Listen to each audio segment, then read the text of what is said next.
नमस्कार, मी श्रीकृष्ण आस्वार पुन्हा एका नवीन व्हिडिओमध्ये तुमचं सर्वांचं स्वागत आहे. आज आपण पाहणार आहोत हनुमंत खोरे.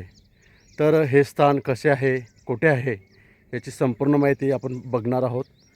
तर चला, हनुमंत खोरे कसे आहे ते आपण आता बघूया.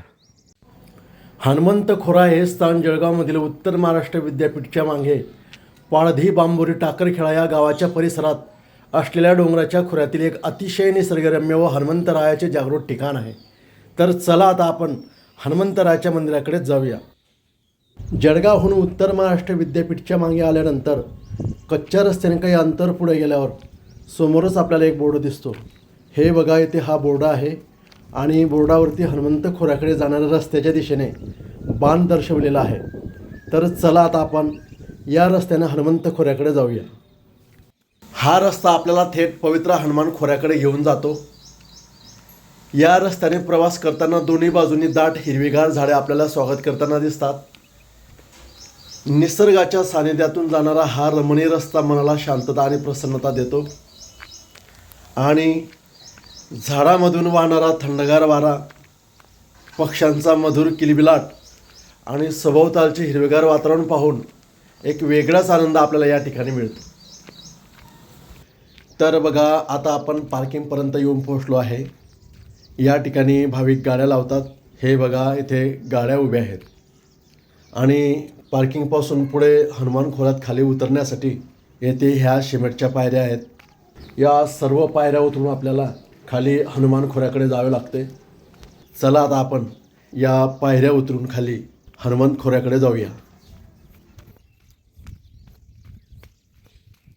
तर बघा, या सर्व पायऱ्या उतरून आता आपण हनुमंत खोऱ्यापर्यंत येऊन पोहोचलो आहे. हा आहे अतिशय निसर्गरम्य परिसरात असलेला हनुमंत खोरा. हनुमंतरायाचे हे जागृत एकांत पवित्र ठिकाण असल्यामुळे येथे आल्यानंतर मनाला खूपच प्रसन्नता वाटते. तसेच मंदिराकडे प्रवेश करताना समोरच आपल्याला मंदिराच्या पाठीमागे असलेला हा प्राचीन डोलदार पिंपळाचा वृक्ष दिसतो. त्यावरील पक्ष्यांचा किलकिलाट आवाज मनाला एक वेगळाच आनंद देतो.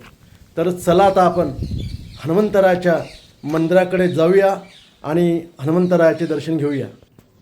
हे बघा, येथे हे मंदिराचे मुख्य प्रवेशद्वार आहे.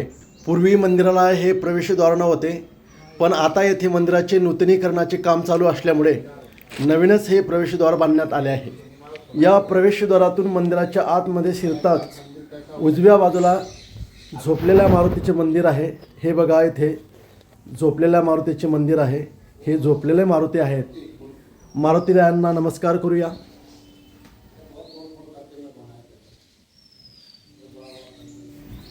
येथून पुढे गेल्यानंतर येथे ही नागदेवता आहे आणि समोर 4 मंदिरं आपल्याला दिसतात.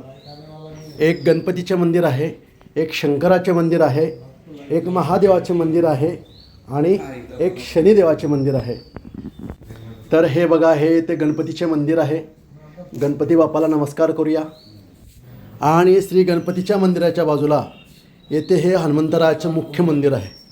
तर हे बघा, हे आहेत जागृत हनुमंतरायाचं मंदिर.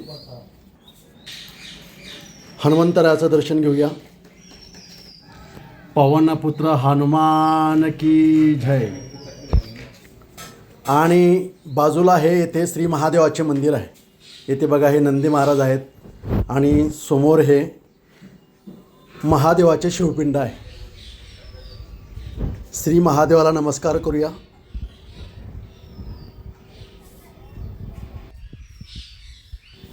आणि महादेवाच्या समोर शनी महाराजचे मंदिर आहे. हे बघा, इथे हे शनी महाराजांचे मंदिर आहे. शनी महाराजांना नमस्कार करूया. अशा प्रकारे आपण 4ही मंदिराचे दर्शन घेतले. आता येथील मंदिराच्या बाजूला असलेले रहस्यमय प्राचीन पायविहीर आता आपण पाहूया. हे बघा, मंदिराच्या बाजूला येथे ही रहस्यमय पायविहीर आहे. ही विहीर फार प्राचीन असून या विहिरीला कायम पाणी असते. काही जाणकाराच्या मते या पायविहिरीची अशी आख्यायिका सांगितली जाते की पूर्वी येथे भंडाराचा कार्यक्रम असला की या पायविहिरीमधून स्वयंपाकासाठी भांडे बाहेर येत असत आणि भंडाराचा कार्यक्रम संपला की पुन्हा भांडे विहिरीच्या आतमध्ये जात असत. अशी आख्यायिका या पायविहिरीबद्दल सांगितली जाते. अशी ही रहस्यमय पायविहीर आपण बघितली. आता आपण मंदिर परिसरातील माहिती पाहूया. या मंदिराच्या सभोवताल उंच डोंगर व उंच उंच झाडे आहेत. साधू संतांचे आश्रम आहेत व श्री श्री 1008 सीताराम बाबांची समाधी आहे. तर ही बघा, ही आहे श्री श्री 1008 सीताराम बाबाची समाधी. सीताराम बाबाच्या समाधीला नमस्कार करूया. अशा प्रकारे आपण अतिशय सुंदर हनुमंत खोरा बघितला. तो तुम्हाला कसा वाटला त्याबद्दल लाईक, कमेंट, शेअर आणि माझ्या यूट्यूब चॅनलला सबस्क्राईब करून ठेवा. असेच व्हिडिओ तुम्हाला पाहायला मिळतील.